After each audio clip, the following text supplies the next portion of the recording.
দা ভাতার বাগা দা চাই জানো বন্ধু তোমায় না কান্দায় ধারে পাওয়ার আশায় তুমি পার করলে আমার সেই মানুষটাই জানো বন্ধু তোমায় না কান্দায় ধারে তোমারে লাগে ভালো স্ট্যান্ড মিলাবল মিস করছি দুঃখে যদি হইতো।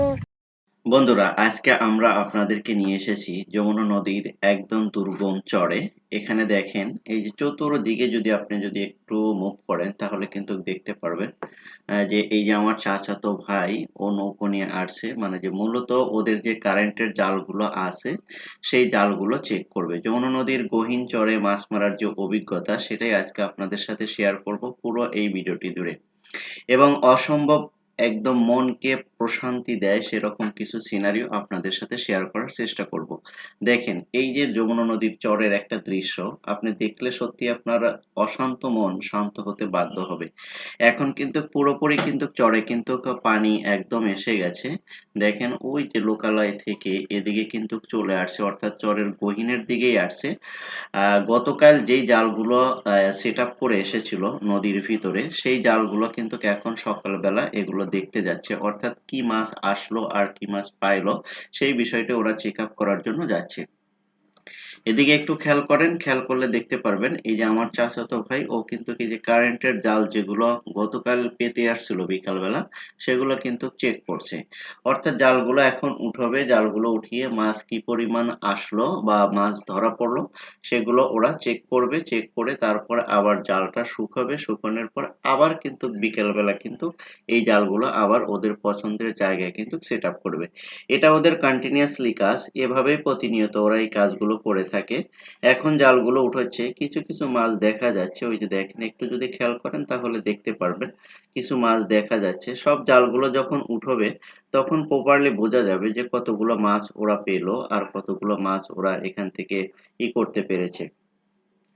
দেখেন, আমি আপনাদেরকে একটা কথাই বলি যে যমুনা নদীর চরের এত সুন্দর দৃশ্যগুলো সত্যি আমি যত দেখি আমাকে ততটাই মনোমুগ্ধ করে। আশা করি আপনাদের কাছেও এই বিষয়গুলো খুবই ভালো লাগে। দেখেন, এদিকে একটু খেয়াল করেন, ও কিন্তু অনেকগুলো জাল কিন্তু কি করে ফেলেছে, গুছিয়ে ফেলেছে। দেখেন, এই যে মাছও কিন্তু আমি দেখতে পাচ্ছি অনেকগুলো ইয়ের ভিতরে। এখন অনেকে আমাকে কোশ্চেন করে যে ভাইয়া ওরা কি মাছ তখনই ছাড়ায় না? না, তখন ছাড়ায় না, কারণ এটা নৌকো দিয়ে জালগুলো উঠানো হয়, উঠানোর পর তারপরে এই জালগুলো আবার সুন্দর করে চেক করে ময়লা আবর্জনা যা থাকে ওগুলো পরিষ্কার করে সেই সাথে সাথে, এবং মাছগুলো ওরা ছাড়ায়। সেটাও আমি আপনাদেরকে দেখাবো। এই জালগুলো উঠানো হলে তারপরে কিন্তু ওরা এই কাজটা করে থাকে। এই কাজটা করতে করতে নৌকো নিয়ে বাসায় চলে যায়, তখন সেটাও আমি আপনাদেরকে দেখানোর চেষ্টা করব।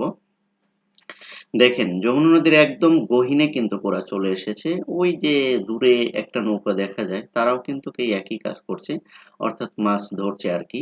এখন যতগুলো নৌকো দেখবেন ছোট ছোট, বিশেষ করে ছোট ছোট এই নৌকাগুলো, সেখানে আপনি গেলে আপনি দেখতে পারবেন তরতাজা মাছ ধরার অভিজ্ঞতা। সেই সাথে সাথে চায়না জাল, কারেন্টের জাল এগুলো দিয়ে কিন্তু যমুনা নদীর চরে মাছ ধরার এখন কিন্তু পুরো একটা মৌসুম চলছে। কারণ চরে যারা বসবাস করে তাদের প্রত্যেকেরই এই দুই ধরনের জাল বা মাছ ধরার যে ইকুইপমেন্ট এগুলো সবগুলোই আছে কিন্তু। তারা কি করে দেখেন, এই যে বাসা থেকে একটু দূরে একটা নৌকো দিয়ে কি করতে পারে, জালগুলো পেতে রাখতে পারে বা জালগুলো সেট আপ করে দিলে সন্ধ্যার আগে সেট আপ করে দিল। তারপরে মনে করেন যে সকালবেলা এসে আবার দেখা গেল যে সকালবেলা সারা রাত থাকবে, সকালবেলা যা পাবে ওটা নিয়ে কি করবে, ছাড়িয়ে নিয়ে যাবে। আর জাল যদি তোলার প্রয়োজন হয় তাহলে তুলে নিয়ে আবার রোদ্রে শুকিয়ে আবার বিকেল বেলা করবে। আর যদি কোনো কাজে যদি ব্যস্ত থাকে তাহলে মাছগুলো ছাড়িয়ে নিবে, ছাড়িয়ে নিয়ে ওখানেই থাকবে, আবার পরের দিন দেখবে, এরকম আর কি। এই যে দেখেন, ওই যে আমার এক চাচা, ওনার কারেন্টের জালও আছে এবং সেই সাথে সাথে ওনার চায়না জালও আছে, ওনার অনেকগুলো জাল আছে। ওনার নৌকো দিয়ে প্রতিদিনই কিন্তু এখান থেকে মাছ ধরে থাকে। দেখেন, আরেকটা বিষয় আপনাদেরকে আমি যেটা বলি সেটা হলো যে যমুনা নদীর চরে কিন্তু প্রচুর পরিমাণ কিন্তু এই যে ধান এখন কিন্তু কি হয়ে গেছে, ধানের এই আবাদটা কিন্তু পানি যদি আস্তে আস্তে থাকে অধিক পানি যদি না হয় তাহলে কিন্তু এই আবাদটা কিন্তু অনেক ভালো হবে। যমুনা নদীর চরে চাষাবাদ করা, সেই সাথে মাছ মারা এবং সেই সাথে এখানকার ফার্মিং সেক্টর বা গবাদি পশু লালন পালন এসব বিষয় নিয়ে আমি আপনাদের সাথে কথা বলে থাকি। কারণ এখানকার জীবনযাত্রা এবং এখানকার মানুষের কৃষ্টি কালচার সংস্কৃতি সবকিছুই তুলে ধরার চেষ্টা করি আমার এই ভিডিওতে।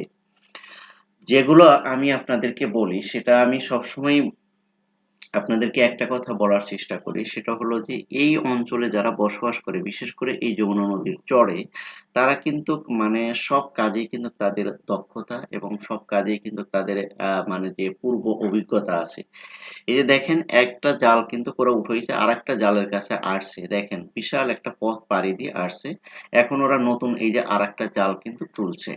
অর্থাৎ এক এলাকায় যে সব জালগুলো ওরা সেট আপ করে তা কিন্তু করে না, ওরা বিভিন্ন জায়গায় কিন্তু এই জালগুলো করে থাকে, সেট আপ করে থাকে। আর প্রত্যেকটা জালের লেন্থ কিন্তু অনেক বড়, দেখা যায় যে 100 থেকে 150 হাত পর্যন্ত আছে। অনেক বড় বড় জাল এগুলো এখানে করবে একবারে বাসার কাছ থেকে যদি পাতে এই জালটা কিন্তু বাসার কাছ থেকে করছে, বাসার কাছ থেকে একবার পুরো একবারে যমুনা নদীর ইয়ের দিকে চলে গেছে, চরের একবারে গহীন দিকে চলে গেছে, অনেক দূর পর্যন্ত গেছে। এই লাইনে কিন্তু ওরা কয়েক গাছ জাল পেতেছিল। মাছও পায় প্রতিদিনই এখান থেকে, মোটামুটি ভালোই মাছ পায়। মাছের যে পরিমাণ সেটা আপনাদেরকে আমি দেখাবো, যদিও আগে আপনাদেরকে দেখাইছি, তারপরে আমি আপনাদেরকে দেখাবো ওরা কি পরিমাণ মাছ এখান থেকে পেলো আর কি। দেখেন সুন্দর দৃশ্য, মানে যমুনা নদীর দৃশ্যটা দেখলেই মানে শান্ত হয়ে যায়। প্রকৃতির যে সৌন্দর্য সেটা আসলে কাছ থেকে না দেখলে বোঝা যায় না। যমুনা নদীর চরের যে সুন্দর দৃশ্য এটা আপনাকে সত্যি অবাক করে দিবে আপনি যদি নতুন দেখেন। দেখেন এই যে আমি আপনাদের বলেছিলাম যে যখন ওরা বাসায় চলে যায়, জালগুলো যখন সবগুলো উঠানো হয়ে যায়, তখন কিন্তু ওরা এই জালগুলো চেক করে যে কি পরিমাণ মাছ আছে। এই যে আমার চাচাতো ভাই ও কিন্তু মাছগুলো ছাড়িয়ে নিচ্ছে। আর এখন কিন্তু নৌকোটা কিন্তু বাসার দিকেই চলে যাচ্ছে আর কি। এখন মানে আমাদের ইয়ের দিকেই চলে যাচ্ছে, বাসার দিকে চলে যাচ্ছে। এখন মাছ যেগুলো আছে যাইতে যাইতে যতটুকু ছাড়ানো যায় ছাড়াবে, আর বাকিগুলো কি করবে বাসায় নিয়ে এভাবে জাল ঝুলিয়ে দিয়ে তারপরে কিন্তু ওরা মাছগুলো ছাড়িয়ে নিবে। তো এভাবে ওরা প্রতিদিনই কিন্তু এই কাজগুলো করে থাকে। ওদের কাছে এই কাজগুলো একটা কমন ওয়ার্ক হিসেবে আমি মনে করি, কারণ এখান থেকে ওদের বিশাল একটা খাবার খাবার মাছও পেয়ে থাকে, সেই সাথে সাথে একটা বড় একটা কিন্তু আর্নিং সোর্সও এটা। এটা আমি আমার অনেক ভিডিওতে বলেছি, যারা আমার ভিডিওগুলো নিয়মিত দেখেন তারা জানেন যে যমুনা নদীর চরে চাষাবাদ করা, মাছ ধরা, তারপরে আপনার এখানকার মানুষের জীবন ও লাইফস্টাইল সবগুলোই কিন্তু আমার এই যমুনা চর অ্যাগ্রো চ্যানেলে কিন্তু আমি শেয়ার করে থাকি। তাই এই ধরনের ভিডিও অর্থাৎ কৃষি এবং ফার্মিং বিষয়ে যারা ভিডিও পছন্দ করেন তারা অবশ্যই আমার এই চ্যানেলটা সাবস্ক্রাইব করে রাখবেন। দেখেন বলছিলাম না যে মাছ ধরেছে, দেখেন আজকে কিন্তু এই পরিমাণ মাছগুলো ওরা পেয়েছে মাশাআল্লাহ। তারপরেও কিন্তু অনেক মাছই পেয়েছে, এগুলোও কিন্তু ওরা খেতে পারবে এবং বিক্রিও করতে পারবে।